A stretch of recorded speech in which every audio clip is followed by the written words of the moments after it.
Start होती है। Movie के स्टार्ट में हमें एक आदमी सपाला को दिखाया जाता है। यहाँ पर एरा हमें 1900 का दिखाया गया है। उस जमाने में स्लेड्स पर सफर करना बहुत ही नॉर्मल था। चीजों को एक जगह से दूसरी जगह पर ले जाने के लिए स्लेड्स राइड का यूज किया जाता था और इस राइड के लिए खास किस्म के डॉग्स को यूज किया जाता था। सपाला भी एक स्लेड राइडर था और उसके पास बहुत ही अच्छी किस्म की नस्ल के डॉग्स थे जो कि उसके सफर और उसके काम को बहुत ही ज्यादा इजी बनाते थे। एक दिन सपाला के पास एक नए पपी की बर्थ होती है। ये साइबेरियन हस्क का पपी था और ये डॉग काफी ज्यादा कमजोर होते हैं। सपाला का ये ख्याल था कि ये डॉग उसके किसी भी काम का नहीं है क्योंकि ये इस डॉग को बाकी डॉग्स के साथ स्लेड राइड पर लेकर नहीं जा सकता था। इसीलिए सपाला चाहता था कि वो इस डॉग को किसी और को दे दे, मगर सपाला की वाइफ ऐसा बिल्कुल भी नहीं चाहती थी क्योंकि वो सभी डॉग्स को अपने बच्चों की तरह रखती थी। सपाला की वाइफ इस डॉग का नाम टोगो रखती है और कहती है कि टोगो मुझे अपने बच्चों की तरह प्यारा है। ये सभी डॉग्स मेरे दिल के बहुत ज्यादा करीब हैं और मैं इनमें से किसी को भी अपने से दूर नहीं करना चाहती। हमें टोगो को एक मौका देना चाहिए। वैसे भी अभी ये बहुत छोटा है, हमें इतनी जल्दी इसके बारे में कोई भी कंक्लूजन नहीं निकालना चाहिए।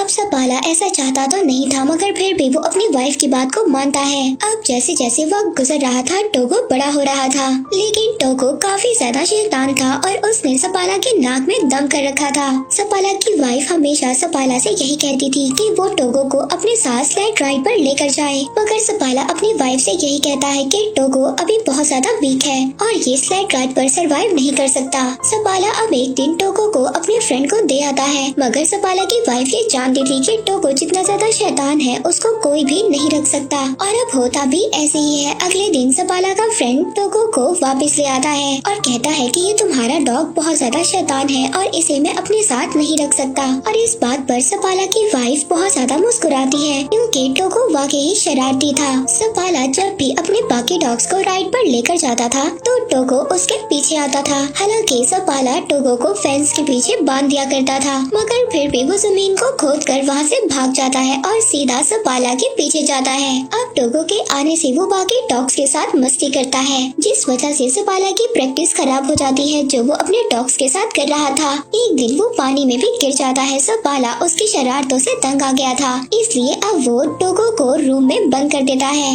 मगर टोगो वहाँ से भी किसी तरह से बाहर निकल आता है। अब एक दिन सपाला अपनी एक फीमेल फ्रेंड को कन्विंस करता है कि वो टोगो को अपने पास रख ले। सपाला की फ्रेंड बहुत ज्यादा स्ट्रिक्ट थी, वो ये कहती है कि टोगो को रूम में ही रहना होगा। खैर सपाला को इस बात से अब कोई भी मसला नहीं था। वो अपनी फ्रेंड के पास टोगो को छोड़कर वहाँ से चला जाता है, मगर उनके जाने के थोड़ी ही देर बाद टोगो वहाँ पर विंडो का शीशा तोड़ता है और बाहर आ जाता है और सीधा दोबारा से सपाला के पास आ जाता है। सपाला टोगो को देखकर बहुत ज्यादा परेशान हो जाता है। वो नोटिस करता है कि टोगो के हाथ भी जख्मी हो चुके हैं और उनसे खून निकल रहा है, इसीलिए अब वो टोगो को घर तक ले जाने के लिए स्लेड पर बिठाता है, मगर टोगो स्लेड पर नहीं बैठना चाहता था। वो बाकी डॉग्स के साथ भागना चाहता था। अब इतनी ज्यादा कोशिश करने के बाद भी जब टोगो स्लेड पर नहीं बैठता तो सपाला उसको बाकी डॉग्स के साथ बांध देता है। अब कुछ दूर जाने के बाद सपाला ये नोटिस करता है कि टोगो काफी ज्यादा एनर्जेटिक है और वो बाकी डॉग्स के निस्बत बहुत ज्यादा स्पीड से भागता है और अब इसीलिए सपाला टोगो को सबसे आगे बांध देता है। टोगो अपनी स्पीड से बहुत ही जल्दी सबको घर पहुंचा देता है। सपाला टोगो को देखकर बहुत ज्यादा खुश होता है और हैरान भी। वो आकर अपनी वाइफ को बताता है कि टोगो कितना स्पीड में भागा। वो अपनी वाइफ को ये भी बताता है कि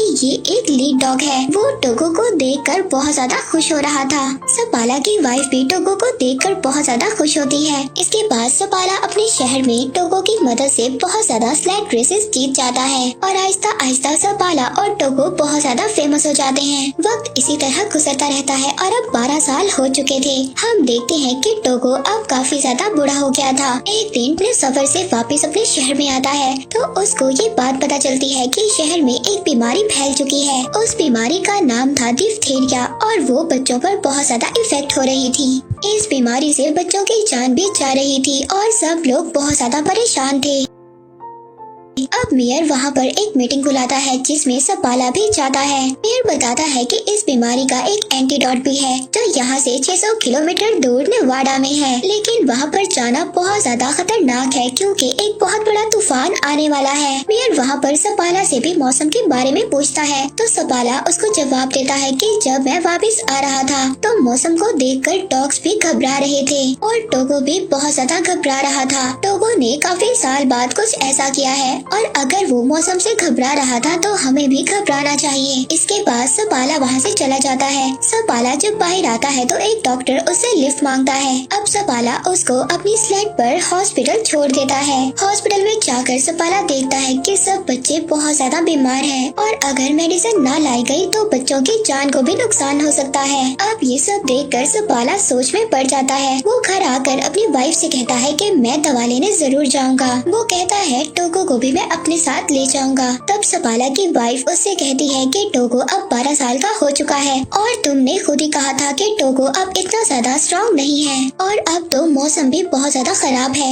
और मैं नहीं चाहती कि तुम उसकी मौत का रीजन बनो और तुम अपनी सारी जिंदगी इसी बात पर गुजार दो कि तुम्हारी वजह से टोगो मर गया। मगर सपाला तो टोगो के बगैर जाना ही नहीं चाहता था। वो अगली सुबह टोगो को लेकर अपनी वाइफ को गुड बाय बोलकर चला जाता है। अब जैसे जैसे सपाला और उसके डॉग्स आगे बढ़ रहे थे तूफान भी आगे बढ़ रहा था और हवा इतनी ज्यादा तेज थी सपाला को कुछ भी नजर नहीं आ रहा था। टोगो सबसे आगे था और सपाला अपने डॉग्स को आगे बढ़ने के लिए बोल रहा होता है क्योंकि इन्हें नेवाडा से मेडिसिन लेकर बहुत जल्दी वापस आना था। सपाला अपने डॉग्स के साथ बहुत ही गहरी ढलवान पर होता है। तभी टोगो वहाँ पर रुक जाता है लेकिन सपाला को कुछ भी समझ नहीं आ रहा था। सपाला जब आगे देखता है तो एक बहुत ही बड़ी खाई होती है। टोगो ने इस भयानक तूफान में भी उस गहरी खाई को देख लिया था और इसीलिए वो रुक गया था जिसकी वजह से सपाला और उसके बाकी डॉग्स की जान बच गई थी। तभी सपाला देखता है कि टोगो के पाँव में बहुत गहरी चोट लगी थी और उससे खून भी आ रहा था। अब पूरा दिन सफर करने के बाद सपाला और उसके बाकी डॉग्स एक आउटपोस्ट पर पहुंचते हैं। उस आउटपोस्ट पर एक लेडी डॉक्टर होती है। वो सपाला को बताती है कि टोगो अब 12 साल का हो चुका है और ये काफी ज्यादा वीक हो चुका है और इतना बड़ा सफर टोगो के लिए अच्छा नहीं है। मगर फिर भी अगले दिन सपाला और उसका लीडिंग डॉग टोगो आगे बढ़ते हैं। वहीं पर दूसरी तरफ हॉस्पिटल में बच्चों की हालत बहुत ज्यादा खराब हो रही थी। इधर सपाला अपने डॉग्स के साथ आगे बढ़ रहा था। वो शॉर्टकट्स ले रहा था ताकि वो जल्दी से अपने पॉइंट पर पहुंच सके। अब जब वो आगे देखता है तो आगे एक बहुत ही खतरनाक जमी हुई झील थी और दूसरी तरफ से खतरनाक तूफान भी उनकी तरफ बढ़ रहा था। मगर सपाला यहाँ पर डरता नहीं है। वो अपने डॉग से कहता है कि आगे बढ़ो इस बर्फीली झील से जो उनके कदमों से भी हिल रही थी। सपाला के डॉग्स बहुत तेजी से आगे बढ़ रहे थे और वो किसी तरह उस झील को पार कर लेते हैं। अब पूरा दिन सफर करने के बाद ये लोग एक और चेक पोस्ट पर पहुँचते हैं और वहाँ पर पहुँचकर आराम करते हैं। दूसरी तरफ हम देखते हैं कि सपाला की वाइफ मेयर के पास जाती है। वो बताती है कि नेवाडा से मेडिकेशन को भेज दिया गया है और वो रास्ते में ही सपाला को मिल जाएंगी। मगर सपाला तो शॉर्टकट से आगे बढ़ रहा है और अगर वो मेडिकेशन उसको न मिली तो उसका सफर और भी ज्यादा बड़ा हो जाएगा। वहीं पर दूसरी तरफ हम सपाला को देखते हैं जो पूरा दिन सफर करने के बाद एक और चेक पोस्ट पर पहुंचता है। टोगो की हालत बहुत ज्यादा खराब हो गई थी। टोगो फिर भी आगे बढ़ना चाहता है। वो रुकना नहीं चाहता। वो लीड करना चाहता है और अब ऐसा ही होता है। सपाला अपने शॉर्टकट से जा रहा था और अगर उसको वो आदमी न मिला जो नेवाडा से मेडिकेशन ला रहा था तो सपाला के लिए उसका सफर और भी ज्यादा मुश्किल हो जाएगा। अब सपाला यहाँ पर बहुत ज्यादा थक गया था। उसकी आंखें बंद हो रही थी मगर उसके डॉग्स बिजली की तरह आगे बढ़ रहे थे। हम देखते हैं एक आदमी है जो नेवाडा से आया था। उसके पास ही दवा थी। वो आदमी रुकता है मगर सपाला अपने डॉग्स के साथ आगे बढ़ रहा था। वो आदमी उसको आवाज भी देता है लेकिन सपाला अपनी हिम्मत होशी में होता है। यहाँ पर बहुत तेज हवा भी चल रही थी जिसकी वजह से सपाला उस आदमी की आवाज को नहीं सुन पाता। मगर टोगो ने यहाँ पर कुछ तो सुन लिया था। उस आदमी को ऐसा लग रहा था कि सपाला ने उसकी कोई भी बात नहीं सुनी और वो ऐसे ही आगे चला गया। मगर तभी वो आदमी देखता है कि सपाला वापस आ रहा था क्योंकि टोगो वहाँ पर रुक गया रहा था और अब सपाला के पास वो दवा थी जिसकी वजह से वो इतनी ज्यादा दूर आया था। अब वो दोनों आगे जाकर एक चेक पोस्ट पर रुकते हैं। सपाला का दोस्त उससे कहता है कि टोगो को यहीं पर छोड़ दो। मैंने ऐसे इन खतरनाक तूफान में अपने बहुत ज्यादा डॉग्स को खोया है और मैं ये नहीं चाहता कि तुम भी अपने इतने प्यारे डॉग टोगो को खो दो। लेकिन सपाला इस बात से मना कर देता है। वो कहता है कि टोगो मेरा लीड डॉग है और मैं इसके बगैर सफर नहीं कर सकता। और दोबारा से सपाला अपने डॉग्स के साथ सफर शुरू कर देता है। दोबारा से उनके सामने वही झील आती है जिस झील को सपाला ने अपने डॉग्स के साथ कल पार किया था और अब वो झील हिल रही थी। मगर ये लोग अगर इस झील पर से ना गए तो इनका सफर एक और दिन बढ़ जाएगा। सपाला अब ये फैसला करता है कि वो इसी रास्ते से आगे बढ़ेंगे। वो अपने डॉग टोगो को कहता है कि आगे बढ़ो।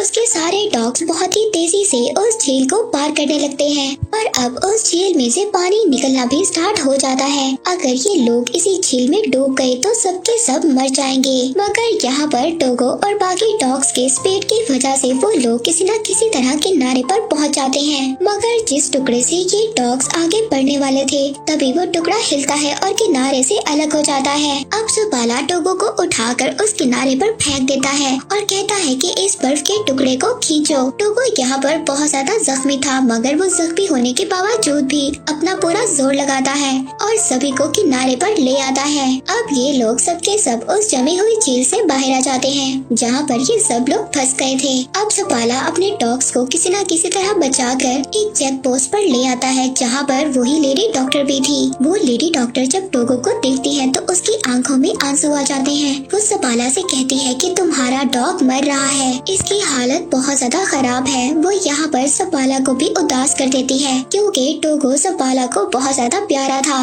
अब सपाला रात गुजारने के बाद जब अगले दिन अपना सफर शुरू करता है तो वो टोगो को आगे नहीं बांधता बल्कि पीछे बांध देता है क्योंकि वो बहुत ज्यादा बीमार था और सफर भी नहीं कर सकता था। मगर फिर भी टोगो अपनी पोजीशन पर खड़ा हो जाता है। सपाला ये समझ आता है कि टोगो अभी रेस्ट नहीं करना चाहता और वो अपनी जगह पर खड़ा होना चाहता है और ये अपना सफर खत्म करना चाहता है। वो टोगो को आगे बांध देता है जिसके बाद वो लोग अपना सफर शुरू करते हैं। आखिरकार कुछ घंटों के बाद तूफान इतना ज्यादा खतरनाक हो जाता है कि सपाला को कुछ भी नजर नहीं आ रहा था और न ही सपाला को रास्ता नजर आ रहा था। वो टोगो के पास जाता है और कहता है कि मुझे तो रास्ता नजर नहीं आ रहा, तुम्हें ही अब हमें रास्ता दिखाना होगा और नेक्स्ट पोस्ट तक जाना होगा। सपाला यहाँ पर अपने पूरे चेहरे को ढांप देता है जिसके बाद टोगो अब इनको आगे लेकर जाता है। मगर कुछ दूर जाने के बाद टोगो भी अब थक गया था। वो थक कर वहीं पर बैठ जाता है। अब सपाला उठकर टोगो के पास जाता है। वो टोगो से कहता है कि तुम्हें उठना होगा और हमें ये मेडिसिन लेकर जाना होगा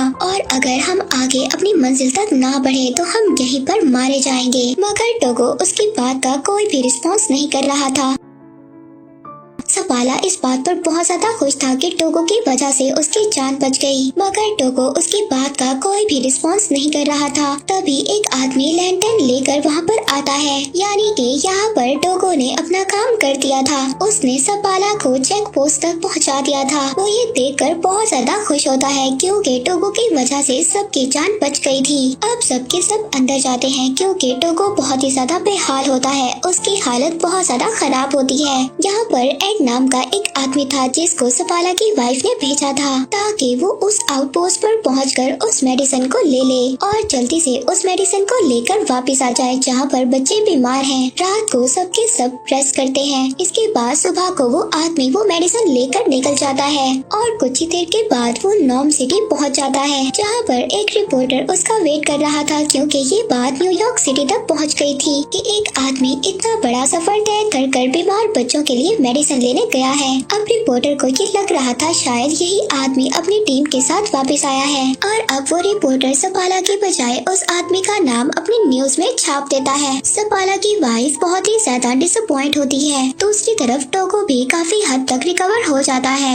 अब सपाला अपने डॉग्स के साथ नॉर्म सिटी पहुंच जाता है। वहाँ पर सपाला और टोगो को थैंक्स बोलने के लिए बहुत सारे लोग आते हैं। यहाँ पर वो बच्चे भी आते हैं जो सपाला की वजह से ठीक हो गए थे। वहीं पर एक बच्ची भी आती है वो टोगो को देखती है और पूछती है कि क्या ये मरने वाला है। तो सपाला इसकी ये बात सुनकर अपने घर से बाहर चला जाता है। तब उसकी वाइफ उसके पीछे जाती है। वो अपनी वाइफ से कहता है कि टोगो की आज जो भी हालत है वो मेरी वजह से है। टोगो 12 साल का था और उसे मुझे अपने साथ लेकर नहीं जाना चाहिए था। लेकिन उसकी वाइफ उससे कहती है कि क्या टोगो के अलावा कोई और भी था जो ये काम कर पाता। सपाला यहाँ पर खामोश हो जाता है क्योंकि वो ये जानता था कि टोगो के अलावा कोई भी ये काम ना कर पाता। अब इसके बाद हम देखते हैं कि अगली सुबह सपाला दोबारा से अपने डॉग्स के साथ प्रैक्टिस पर जा रहा था। अब टोगो जब ये देखता है तो वो भी बाकी डॉग्स के साथ बाहर जाना चाहता था। वो घर में नहीं रुकना चाहता था। अब सपाला इस बात को समझ आता है कि वो स्लाइड्स को नहीं खींचना चाहता था, बल्कि वो तो सपाला के साथ टाइम गुजारना चाहता था। अब थोड़े वक्त के बाद टोगो बिल्कुल ठीक हो जाता है। सपाला अपनी वाइफ और टोगो के साथ लंबी सैर पर जाया करता था। 2 साल के बाद टोगो के कुछ बच्चे भी होते हैं जिन्हें वहाँ पर बहुत सारे मेजर्स लेने आया करते थे। इन बच्चों की ब्रीड को एक नया नाम दिया गया था, वो था सपाला साइबेरियन। इसके बाद 1929 में टोगो की डेथ हो गई। उसके बाद भी सपाला डॉग्स को ट्रेन करता था, लेकिन टोगो तो उसके सिटी में बहुत ज्यादा फेमस डॉग था। तो ये थी टोगो की स्टोरी। हम देखते हैं कि टोगो ने इस स्टोरी में ये प्रूव किया कि इस दुनिया में सबसे ज्यादा वफादार और ख्याल रखने वाले सिर्फ डॉग्स ही होते हैं। और इसी के साथ ये मूवी यहीं पर एंड हो जाती है।